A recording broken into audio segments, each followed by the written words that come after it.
Boy friend అండి. అమ్మ అసలు నీకు ఏమైనా మీద పనిచేస్తా? ఒక పెళ్లి చేసుకోమని అనుకుంటే చేసుకోవట్లేదండి. నాకు ఒక ఏదో పాప ఉంది. అసలు అసలు నీకు తెలివి ఉండదు అమ్మ. అసలు నీకు ఎంత చక్కగా ఉన్నావు, అందంగా ఉన్నావు. అసలు ఈ వయసుకి నీకు ఎంతో మంది ఫ్రెషర్స్ వస్తున్నారు. పెళ్ళైనది ప్రోగ్రామ్ స్టార్ట్ అయ్యాక నాకు కూడా తెలియదు. అసలు ఎంత అమ్మాయిగా ఉంటారమ్మా మీరు ఇట్లాంటి వాళ్ళందరూ. నువ్వేం అమ్మాయిగా లేవు. ఇంకేం చెప్పాలా? బ్రేక్. ఇప్పుడు పెడతాను 5 స్టార్. ఏం చేయకపోయినా మంచిదే.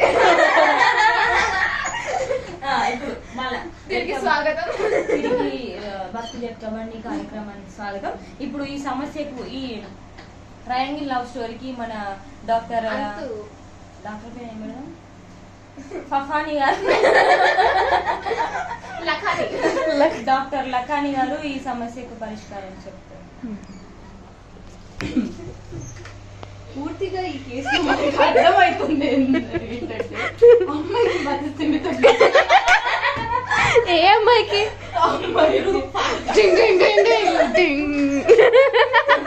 అది మనం ఎలా చెప్పగలుగుతున్నామంటే ఆ అబ్బాయి మోసం చేశాడని తెలుస్తుంది, తెలిసినా కూడా అబ్బాయి కావాలంటుంది.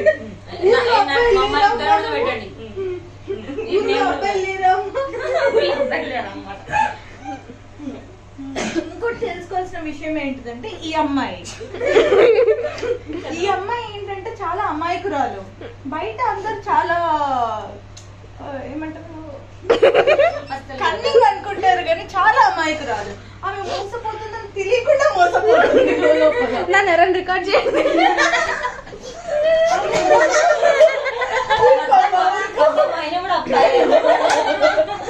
నా బిడ్డను మీరే చూసారా? అదే చెప్తున్నా అమ్మాయి మోసపోతుందని తెలియకుండా మోసపోతుంది. ఈ అన్నిట్లో తెలియకల వారు ఎవరు అంటే ఆ అబ్బాయి.